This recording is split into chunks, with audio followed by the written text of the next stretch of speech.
बेटा हम लोगों का आज इलेक्ट्रोलिसिस का लेक्चर नंबर 2 है ना। बेटा हम लोग लास्ट टर्म पे क्या पढ़ रहे थे? इलेक्ट्रोलिसिस पढ़ रहे थे। Electrolysis lecture number 2। बेटा पिछले केसेस में हमने इनर्ट इलेक्ट्रोड के केसेस पढ़ लिए थे। मैं आपको एक क्वेश्चन बताता हूँ, सीबीएसई बोर्ड 2018 का इनर्ट इलेक्ट्रोड के केसेस हम लोगों ने पढ़ लिए थे। सीबीएसई 2018 में पूछा गया कि अगर मैं एक्वस NaCl की इलेक्ट्रोलिसिस करूं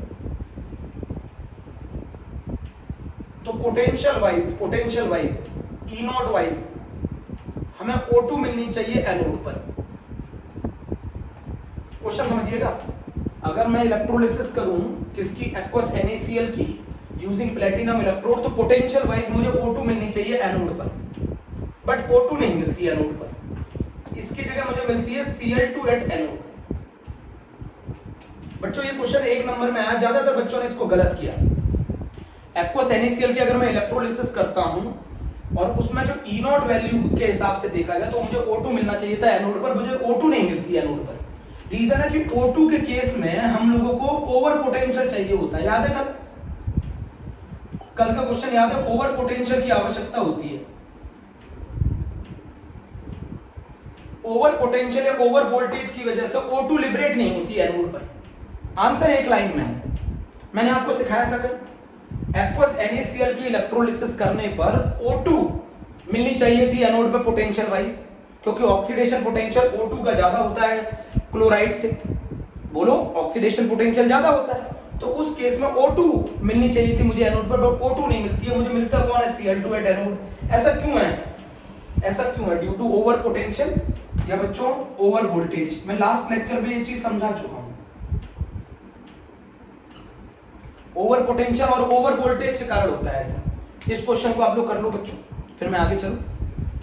ये सीबीएसई बोर्ड 2018 में आया कि अगर मैं एक्वस NaCl की इलेक्ट्रोलिसिस करूं तो ई नॉट वाइज O2 को लिबरेट होना चाहिए था एनोड पर, बट Cl2 मिलती है। रीजन है O2 के केस में ओवर पोटेंशियल है। ओवर पोटेंशियल क्यों है? क्योंकि अगर मैं H2O का ऑक्सीडेशन करता हूं तो मुझे मिलता है 4H प्लस बच्चों O2 प्लस 4 इलेक्ट्रॉन। तो आपको मैं बता दूं, H2O से O2 को ऑब्टेन करना, H2O से O2 को कन्वर्ट O2 ऑब्टेन करना, ये काफी स्लो प्रोसेस है। केमिकली काइनेटिकली ये काफी स्लो प्रोसेस है। काइनेटिकली ये काफी स्लो प्रोसेस है। तो इसके केस में हमें रेट को बढ़ाने के लिए एक्स्ट्रा वोल्टेज देना पड़ता है। एक्स्ट्रा वोल्टेज देना पड़ता है। इसी एक्स्ट्रा वोल्टेज को ओवर पोटेंशियल कहते हैं। तो आपको जितना पोटेंशियल इसका लग रहा था उतना पोटेंशियल है नहीं।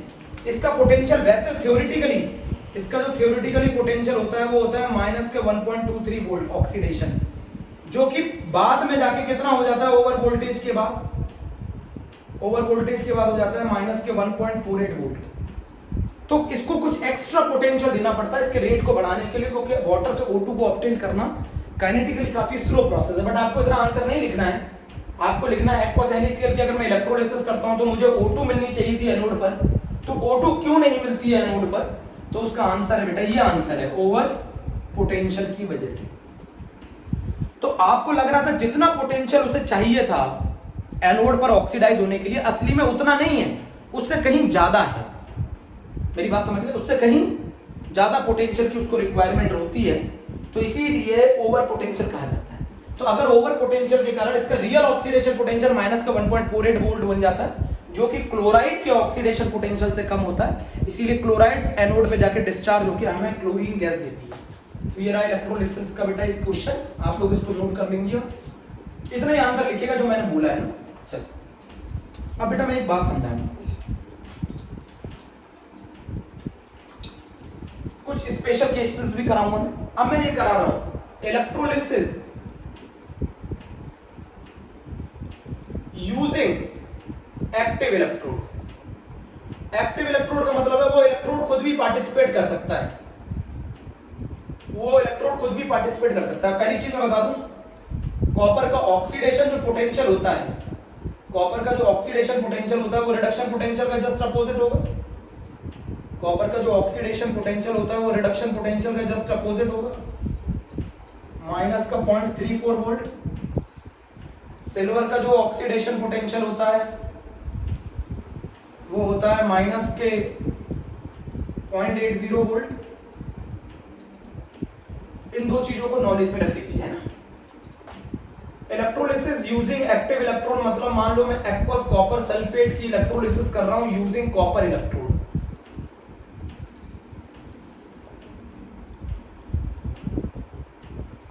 बेटा ये बहुत इंपॉर्टेंट केस है और ये मेटलर्जी में पढ़ा जाता है। इसको इलेक्ट्रोलाइटिक रिफाइनिंग ऑफ कॉपर कहते हैं। इस मेथड को इलेक्ट्रोलाइटिक रिफाइनिंग ऑफ कॉपर कहते हैं। समझना मेरी बात को बहुत ध्यान से, इसको इलेक्ट्रोलाइटिक रिफाइनिंग ऑफ कॉपर कहते हैं।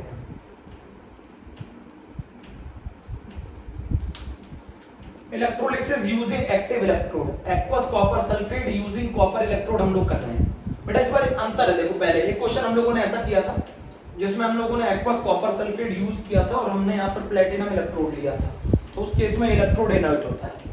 इस केस में मैं क्या कर रहा हूँ, एक्वस कॉपर सल्फेट ले रहा हूँ और यूज कर रहा हूँ कॉपर इलेक्ट्रोड। जरा बात समझिए आप मेरी, ये मैंने एक कंटेनर बनाया, यहाँ मैंने कॉपर का एक एनोड बनाया, यहाँ मैंने एक पतली सी स्ट्रिप ऑफ कॉपर कैथोड बनाई, यहाँ मैंने सॉल्यूशन ले लिया कॉपर सल्फेट का, कॉपर सल्फेट का सॉल्यूशन ले लिया। ये कैथोड है, समझिएगा पूरा सेटअप है ना। ये एनोड है, ठीक है। Anode is a positively charged है, cathode is a negatively charged. अब क्या होगा आप ये बताइए, सॉल्यूशन में कौन कौन प्रेजेंट है। सॉल्यूशन में प्रेजेंट है कॉपर +2, SO4 -2, साथ में वाटर। तो आपको लग रहा होगा, पहली बात समझिएगा, एनोड की रिएक्शन बता रहा हूं। एनोड पर आपको लग रहा होगा सल्फेट जाएगा, एनोड पे सल्फेट जाएगा, क्या होने जाएगा, एनोड पर ऑक्सीडाइज होने जाएगा। तो सल्फेट तो ऑक्सीडाइज हो नहीं सकता क्योंकि इसका ऑक्सीडेशन पोटेंशियल, सल्फेट का ऑक्सीडेशन पोटेंशियल मैं बता दूं आपको, माइनस का 1.96 वोल्ट होता है, बहुत कम होता है। वाटर का जो ऑक्सीडेशन पोटेंशियल है बेटा, वो मुझे अच्छी तरह मालूम है, माइनस के 1.23 वोल्ट होता है। ये दोनों, इनमें से कौन जाएगा ऑक्सीडाइज होने, मुझे एक चीज बताओ, इनमें से कौन जाएगा ऑक्सीडाइज होने। सल्फेट तो जा नहीं सकता, कौन जाएगा, वाटर जाएगा। बट आपको एक चीज बताओ, कॉपर भी तो ऑक्सीडाइज हो सकता है। तो यहाँ पर जो कंपटीशन है वो 2 में नहीं है, 3 में है। कैसे 3 में बेटा, अगर ये प्लेटिनम इलेक्ट्रोड होता तो कंपटीशन इन्हीं दोनों में होता। सल्फेट ऑक्सीडाइज हो नहीं सकता क्योंकि उसका ऑक्सीडेशन पोटेंशियल बहुत कम है। वाटर ऑक्सीडाइज होना चाहिए था। जब वाटर यहाँ ऑक्सीडाइज होने जाएगा तो ये खुद कॉपर कहेगा भाई तुमसे तो ज्यादा मेरा ऑक्सीडेशन पोटेंशियल है। कॉपर का ऑक्सीडेशन पोटेंशियल कितना होता है, अभी सीखा आप लोगों ने।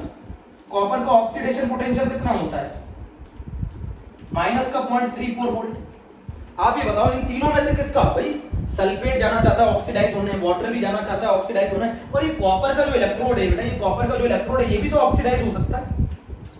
कॉपर का इलेक्ट्रोड भी तो ऑक्सीडाइज हो सकता है Cu+2 में। तो इन तीनों में से किसके ऑक्सीडाइज होने की टेंडेंसी ज्यादा है, तो मैं आपको बता दूं ये वाटर भी नहीं जाएगा, कॉपर के ऑक्सीडाइज होने की टेंडेंसी ज्यादा है। तो ये जो रॉड है ना कॉपर इस रॉड से लगातार किस में टूटता चलेगा, कॉपर +2 में, कॉपर +2 में जाएगा, कॉपर +2 में लगातार टूटता जाएगा, कॉपर +2 में लगातार टूटता जाएगा। बोलो तो यहाँ एनोड पे आपको क्या मिलेगा, एनोड पर जो होगा वो होगा copper changes into copper +2 electrode. याद करो कल मैंने बताया, देखा जाए तो ये कंपटीशन, अगर ये इनर्ट इलेक्ट्रोड होता तो ये कंपटीशन सल्फेट और वाटर के बीच में होता, बट इस बार एक्टिव इलेक्ट्रोड है, वो खुद भी पार्टिसिपेट कर सकता है। और कॉपर का ऑक्सीडेशन पोटेंशियल वाटर और सल्फेट दोनों से ज्यादा है, तो कॉपर ऑक्सीडाइज होगा। अब सॉल्यूशन में कौन कौन है, कॉपर +2 और वाटर। अब सॉल्यूशन में कौन है, अब कैथोड की बात हो रही है, सॉल्यूशन में कौन है, कॉपर +2 और वाटर। तो क्या करेगा, कैथोड पे क्या होगा, कैथोड पे होगा रिडक्शन। कॉपर +2 का रिडक्शन पोटेंशियल वाटर से ज्यादा होता है, तो कॉपर +2 2 इलेक्ट्रॉन गेन करेगा और कॉपर में कन्वर्ट हो जाएगा। अब मैं आपको ये बताना चाहता हूं, यहां से कॉपर टूटेगा और यहां पे जाके डिपॉजिट हो जाएगा, यहां से कॉपर टूटेगा और यहां से जाके डिपॉजिट हो जाएगा। कॉपर यहां से टूटेगा, यहां डिपॉजिट हो जाएगा, कॉपर यहां से टूटेगा, यहां डिपॉजिट हो जाएगा। आप बोलेंगे ये क्या चीज है, कॉपर यहां से टूटा, यहां डिपॉजिट हो गया, यहां कॉपर टूटा, ये डिपॉजिट हो गया। इसमें ऐसा नया क्या है, मैं आपको बताता हूं ऐसा इसमें नया क्या है। पहली बात ये समझ में आ गई कि अगर मैं ऑक्सीडेशन करने जाऊंगा तो कंपटीशन दो के बीच में नहीं है, तीन के बीच में। किसके बीच में? सल्फेट के, वाटर के और कॉपर, क्योंकि कॉपर भी ऑक्सीडाइज हो सकता है। तो कॉपर ऑक्सीडाइज होगा क्योंकि उसका ऑक्सीडेशन पोटेंशियल ज्यादा है, तो एनोड पे copper changes into copper +2 electron. अब बताओ सॉल्यूशन में कौन बचा? कैथोड पे जाने की बारी आई तो कॉपर +2 और वाटर के बीच में कंपटीशन है, तो कॉपर +2 और वाटर में से किसका रिडक्शन पोटेंशियल ज्यादा होता है? वाटर का रिडक्शन पोटेंशियल होता है माइनस का 0.83 वोल्ट, कॉपर +2 का रिडक्शन पोटेंशियल होता है 0.34 वोल्ट। तो कॉपर ये 2 इलेक्ट्रॉन गेन करके कॉपर में कन्वर्ट होगा, तो यहां से कॉपर टूटेगा, यहां डिपॉजिट हो जाएगा, यहां से कॉपर टूटेगा, यहां डिपॉजिट हो जाएगा। बोलो मेरी बात, ये बात समझ गए? इक्वेशन एनोड और कैथोड पे क्या मिलेगी? कॉपर का ये ऑक्सीडेशन और कॉपर का रिडक्शन। अब मैं आपको बता रहा हूं इसका यूज क्या है। अब इसका यूज क्या है?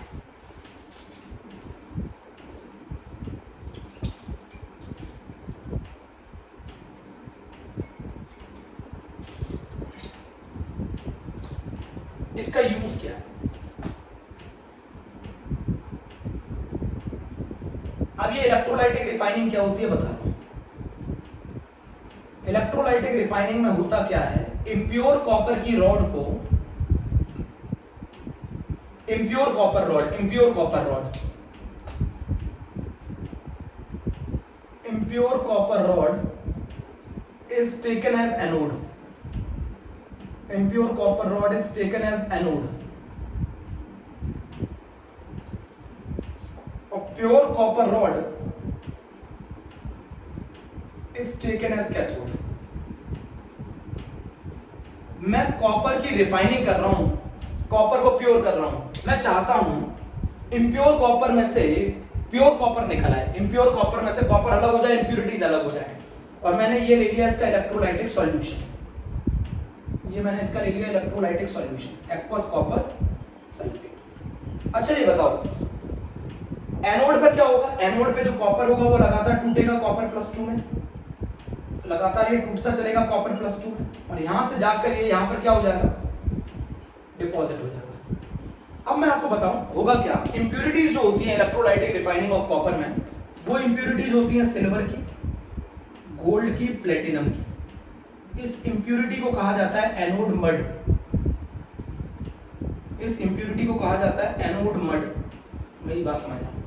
अब क्या होगा ये बताओ, ऑक्सीडेशन किसका होना चाहिए? वैसे कौन कौन जाएगा एनोड पर? कौन कौन जाएगा एनोड पे? कौन कौन जाएगा एनोड पर? सल्फेट जाएगा, वो ऑक्सीडाइज नहीं हो सकता।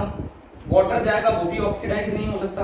अब एनोड पे कौन कौन है? एनोड पे कॉपर भी है, सिल्वर भी है, गोल्ड भी है, प्लेटिनम भी है। तो बच्चों एक चीज बता दूं, कॉपर ऑक्सीडाइज होगा क्योंकि कॉपर का ऑक्सीडेशन पोटेंशियल ज्यादा है और इन तीनों का ऑक्सीडेशन पोटेंशियल कम है। भाई क्यों कम है? इनका रिडक्शन पोटेंशियल ज्यादा है, इनका ऑक्सीडेशन पोटेंशियल कम है। तो इन मेटल, इन सभी मेटल में से कौन सा मेटल ऑक्सीडाइज होकर सॉल्यूशन में आएगा? कॉपर +2 आएगा। तो सिल्वर और गोल्ड और प्लेटिनम यहां पर डिपॉजिट हो जाएंगे, नीचे आ जाएंगे एनोड मड के फॉर्म में। कॉपर यहां से टूटेगा कॉपर +2 के फॉर्म में और कैथोड पे जाकर डिपॉजिट हो जाएगा। तो बताओ एनोड की इक्वेशन क्या होगी?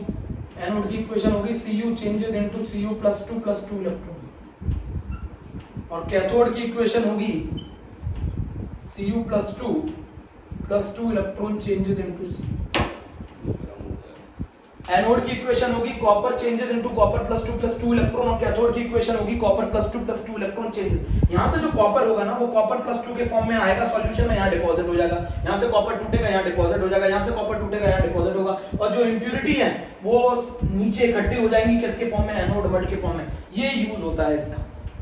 अगर हम एक्टिव इलेक्ट्रोड लेते हैं तो ये यूज होता है। तो इलेक्ट्रोलिसिस यूजिंग एक्टिव इलेक्ट्रोड, बेटा होता कुछ है कि सल्फेट जाएगा यहाँ ऑक्सीडाइज होने हो नहीं पाएगा, वाटर जाएगा ऑक्सीडाइज होने नहीं पाएगा। क्यों? क्योंकि कॉपर की ज्यादा टेंडेंसी ऑक्सीडाइज होने की। तो कॉपर ऑक्सीडाइज होगा, सॉल्यूशन में आएगा कॉपर +2 के फॉर्म में, यहाँ जाकर डिपॉजिट हो जाएगा। सही है? तो एनोड से टूटा कैथोड पे डिपॉजिट, एनोड से टूटा कैथोड पे डिपॉजिट, इंप्योरिटीज यही रहेगी। अब आप बोलेंगे सिल्वर भी तो ऑक्सीडाइज हो सकता है। नहीं भाई, सिल्वर की जो टेंडेंसी ऑक्सीडाइज होने की वो कॉपर से कम है। सिल्वर आयंस के फॉर्म में ऑक्सीडाइज नहीं हो पाएगा क्योंकि पहली प्रायोरिटी किसको जाएगी? कॉपर। बच्चों क्वेश्चन सुन लिया बहुत ध्यान से। तो एक्टिव इलेक्ट्रोड का केस आपको समझ में आया? एक और केस कर लेते हैं। एक्टिव इलेक्ट्रोड का केस समझ में आया? एक और केस कर लेते हैं।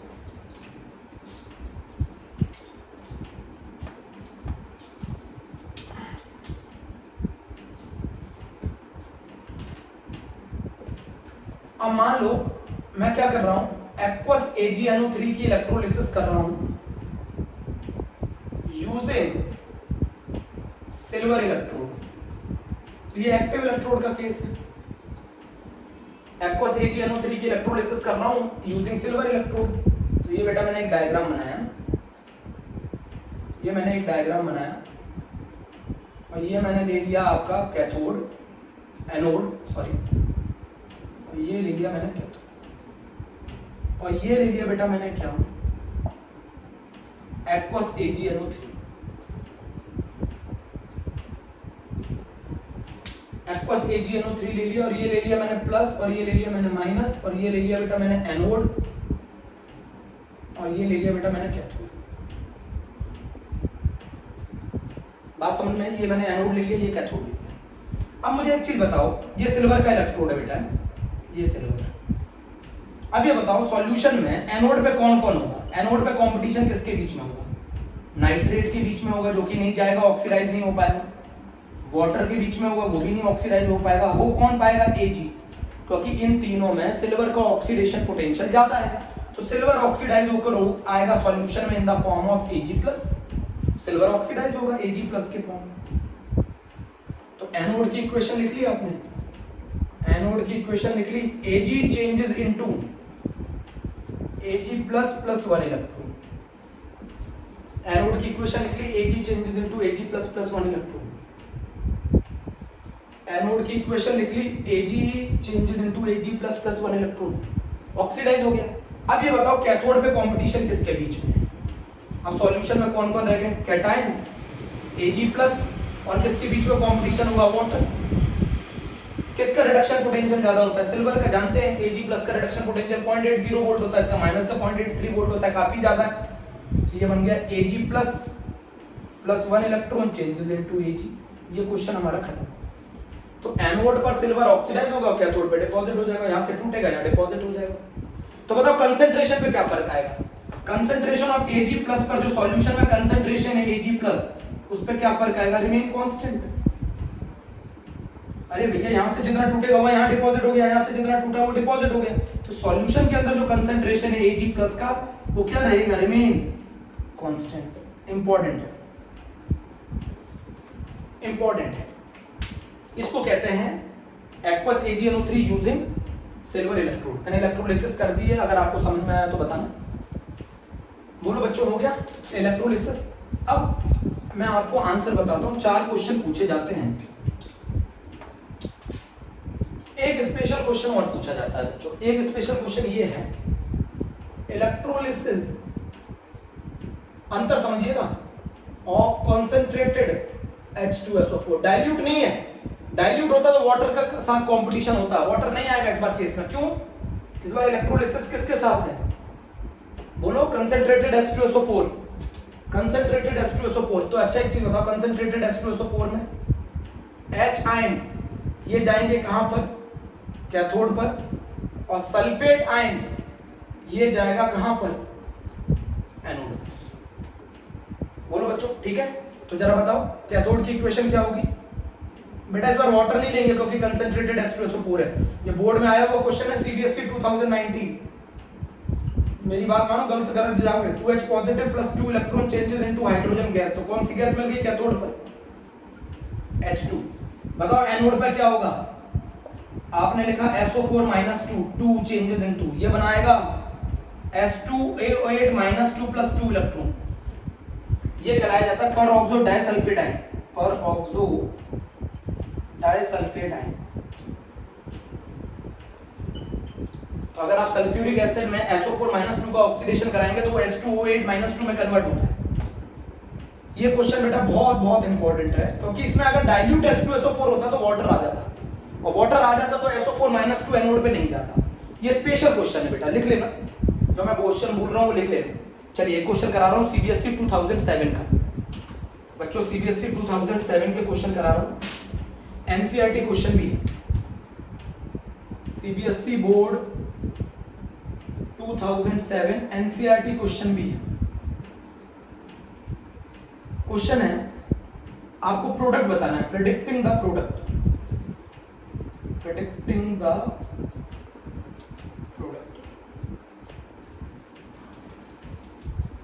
Of electrolysis, predicting the product of electrolysis. पहला क्वेश्चन है, aqueous AgNO3 with silver electrode, अभी कराया मैंने, मैं आंसर लिखूंगा बच्चों सिर्फ, an aqua solution of AgNO3 using platinum electrode.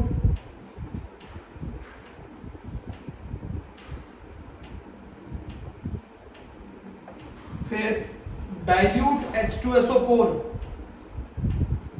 Using platinum electrode, and D copper chloride, aqua solution copper chloride with platinum electrode. चलिए मैं एक एक करके सारे क्वेश्चन कराता हूं। ये सीबीएसई में आया 2007 में, एनसीईआरटी का एंड एक्सरसाइज का क्वेश्चन। हमें प्रिडिक्ट करना है प्रोडक्ट ऑफ द इलेक्ट्रोलिसिस। बेटा पहला वाला केस मैंने आपको बताया था, ये एक्टिव इलेक्ट्रोड का केस था, अभी सिखाया था। एनोड पर भी सिल्वर का ऑक्सीडेशन होगा, anode Ag changes into Ag plus 1 electron, cathode Ag plus 1 electron changes into Ag। पहला क्वेश्चन हो गया, ये ए का आंसर था, ये ए का आंसर था। बी का आंसर सुनो, एक्वा सॉल्यूशन AgNO3 का। तो अच्छा ये बताओ कौन कौन होगा, प्लेटिनम इलेक्ट्रोड है इस बार, Ag प्लस होगा। अच्छा ऊपर वाले क्वेश्चन का बहुत सारे बच्चों को आंसर नहीं समझ में आया तो मैं समझा देता हूं। सिल्वर इलेक्ट्रोड है तो इस बार ये बताओ एनोड पे कौन कौन होगा, एनोड पे कौन कौन होगा, एनोड पर होगा Ag, NO3 माइनस वाटर। किसका ऑक्सीडेशन पोटेंशियल ज्यादा है, Ag का, तो Ag का ऑक्सीडेशन हुआ, Ag का ऑक्सीडेशन हुआ क्योंकि सिल्वर का ऑक्सीडेशन पोटेंशियल ज्यादा है, तो Ag का। अब ये बताओ कैथोड पे कौन होगा, ये कहानी तो हो गई एनोड की। कैथोड पे कौन होगा, कैथोड पे होगा Ag प्लस, कैटायन जाता है ना कैथोड पर, और कौन जाता है, वाटर। सिल्वर कहां गेन कर सकता है इलेक्ट्रॉन, कोई बच्चा बोले सर सिल्वर भी लिख लो, सिल्वर मेटल गेन कहां करते हैं इलेक्ट्रॉन, बेटा गेन कौन करता है इलेक्ट्रॉन, मेटल आयन। तो कौन जीतेगा कैथोड पर, Ag प्लस। नहीं कर सकते, बोलो एक्टिव इलेक्ट्रोड का केस समझा रहा हूं बच्चों, एक्टिव इलेक्ट्रोड का केस समझा रहा हूं। अगर मेरा इलेक्ट्रोड एक्टिव है तो वो भी लिखूंगा ना मैं Ag, NO3 minus H2, NO3 minus भी ऑक्सीडाइज हो सकता है, H2 भी ऑक्सीडाइज हो सकता है, सिल्वर भी ऑक्सीडाइज। प्रायोरिटी किसको मिलेगी, सिल्वर को, क्योंकि सिल्वर का ऑक्सीडेशन पोटेंशियल इन दोनों से ज्यादा है। यहां पर कौन है, Ag प्लस और वाटर। Ag प्लस और वाटर में किसका रिडक्शन पोटेंशियल ज्यादा है, Ag प्लस का। बच्चा बोलेगा Ag क्यों नहीं लिखा आपने, Ag बेटा सिल्वर कहां गेन कर सकता है, मेटल इलेक्ट्रॉन गेन कहां करता है, मेटल तो ऑलवेज इलेक्ट्रॉन क्या करता है, लूज करता है। तो पहला क्वेश्चन का आंसर हो गया। अब बच्चों समझ में आया कि नहीं आया, बच्चों जल्दी बताओ, जल्दी बताओ, मैं पानी पी लूं बच्चों।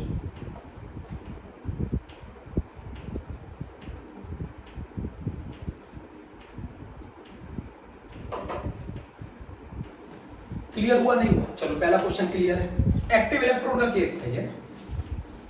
अच्छा दूसरा क्वेश्चन पूछना है, बहुत आसान है। दूसरा क्वेश्चन क्या है, एक्वस AgNO3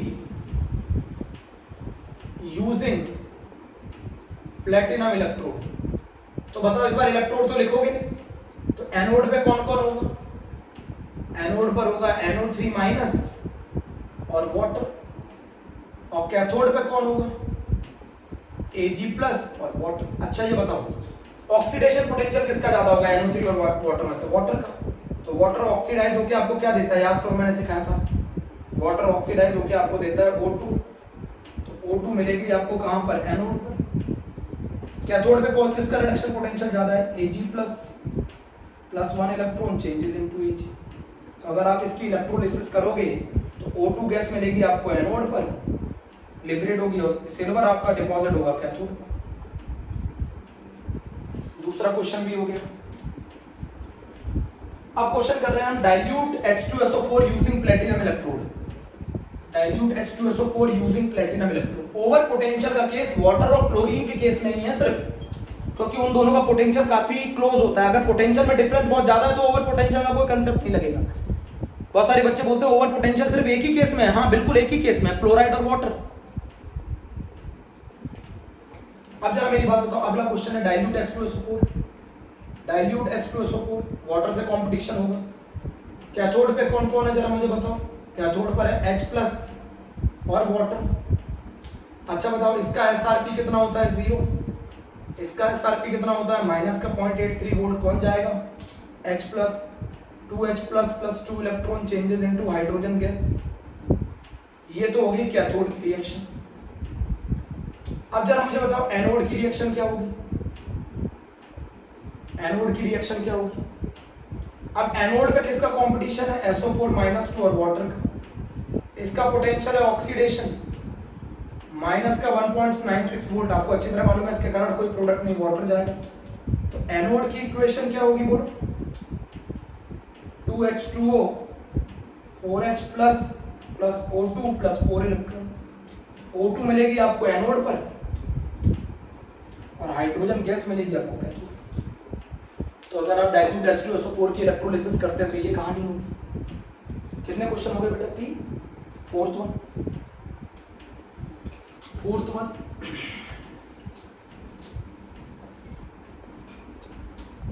एक्टिव इलेक्ट्रोड के केस में इलेक्ट्रोड भी पार्टिसिपेशन करने लगता है ऑक्सीडेशन में, रिडक्शन में तो कर ही नहीं सकता ना, क्योंकि मेटल रिडक्शन कभी करते ही नहीं। अगर मैं एक्टिव इलेक्ट्रोड का केस ले लूं तो एक्टिव इलेक्ट्रोड के अंदर इलेक्ट्रोड भी पार्टिसिपेशन करने लगता है ऑक्सीडेशन में। अगला केस ले लो, aqueous copper chloride using platinum electrode.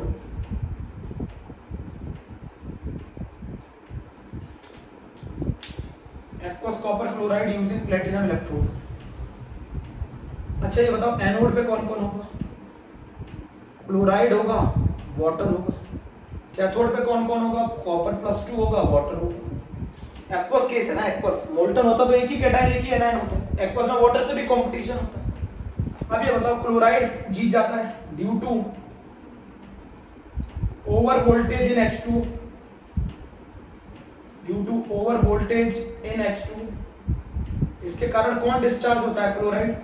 तो एनोड पे क्या इक्वेशन होगी, 2Cl - Cl2 + 2 इलेक्ट्रॉन। ये एनोड पे कौन सी गैस मिलेगी, क्लोरीन। कैथोड पे कौन मिलेगा जरा बताओ, कैथोड पे Cu + 2, इसका रिडक्शन पोटेंशियल ज्यादा होता है, +2 इलेक्ट्रॉन चेंजेस इनटू C।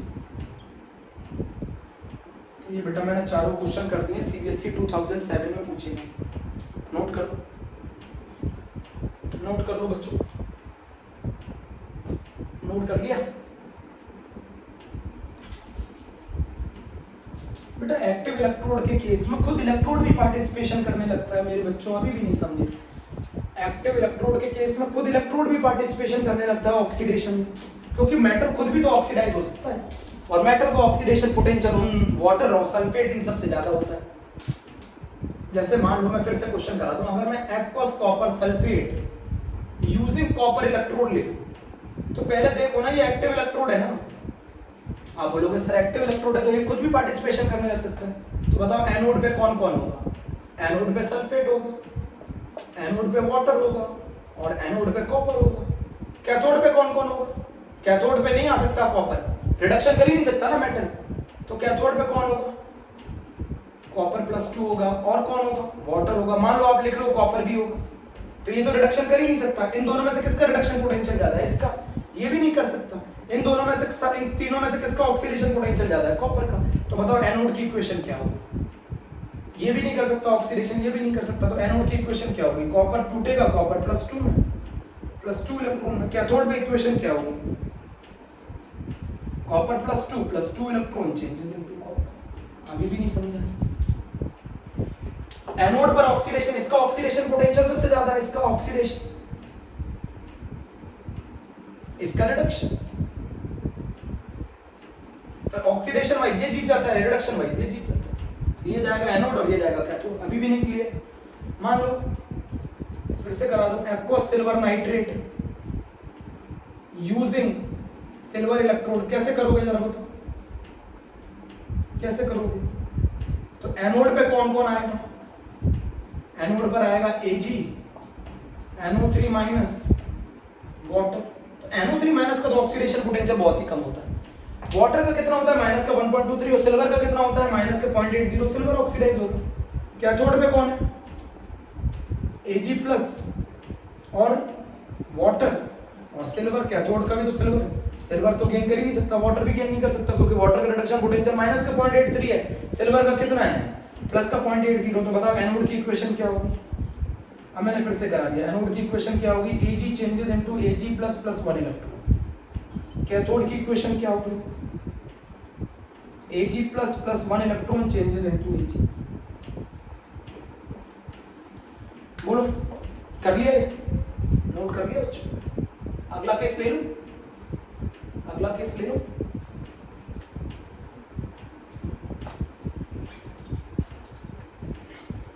अब जरा क्वेश्चन, इतने क्वेश्चन मजा आएगा।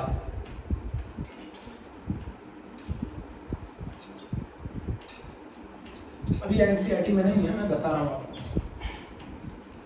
एक क्वेश्चन में मजा आएगा, aqueous copper sulphate using silver electrode. Change कर दिया मैंने, इस बार मैंने सिल्वर इलेक्ट्रोड लिख दिया। तो अच्छा ये बताओ एनोड पे कौन कौन होगा।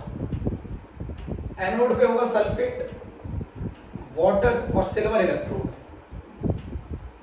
किसके ऑक्सीडाइज होने की टेंडेंसी ज्यादा है, सिल्वर की। ये दोनों तो ऑक्सीडाइज होंगे नहीं, तो सिल्वर टूटेगा, चेंज होगा Ag प्लस 1 इलेक्ट्रॉन। बोलो हो गया, Ag changes into Ag plus 1 electron. अब कैथोड पे कौन होगा मुझे जरा बताओ, कैथोड पे कौन कौन होंगे। सॉल्यूशन में प्रेजेंट है कॉपर +2, वाटर। अरे बच्चों आप देखो एक और आयन आ गया सॉल्यूशन में, Ag+ और कौन होगा Ag। इन सभी में से किसका रिडक्शन पोटेंशियल ज्यादा है, Ag+ का। Ag+ ये तो गेन कर ही नहीं सकता, कॉपर +2 और Ag+ में से किसका रिडक्शन पोटेंशियल ज्यादा है, Ag+ का। तो ये इक्वेशन होगी एनोड की, ये इक्वेशन होगी कैथोड की। Ag+ plus 1 electron changes into Ag। इसीलिए एनोड की इक्वेशन पहले लिखी जाती है कभी भी इलेक्ट्रोलिसिस में। इलेक्ट्रोलिसिस में ऑलवेज एनोड हम पहले लिखते हैं, देन कैथोड लिखते हैं। बच्चों नोट कर लो बेटा, ये टूटेगा Ag+ में तो आयन एक और बढ़ गया ना सॉल्यूशन में। पहले तो सॉल्यूशन में कॉपर +2 है, वाटर है, साथ में इलेक्ट्रोड किसका था, सॉरी इलेक्ट्रोड Ag का था। Ag तो कभी गेन कर ही नहीं सकता इलेक्ट्रॉन, क्यों नहीं कर सकता, मेटल कभी नहीं गेन करता। एक और सॉल्यूशन आ गया आयन में, क्यों, एनोड टूटा Ag+ में, तो Ag+ भी तो आ गया सॉल्यूशन में। और अगर Ag+ आ गया तो Ag+ जीतेगा, क्योंकि उसका रिडक्शन पोटेंशियल है। बेटा बहुत सारे बच्चों को दिक्कत आती है इलेक्ट्रोलिसिस में। तो ये मैंने इलेक्ट्रोलिसिस का क्वालिटेटिव एनालिसिस खत्म। अब हम नेक्स्ट टर्न से बेटा फैराडेज पढ़ने जा रहे हैं, फैराडेज लॉज ऑफ इलेक्ट्रोलिसिस। तो ये मेरा पहला टॉपिक खत्म हो गया बच्चों, नोट कर लो। फर्स्ट टॉपिक खत्म।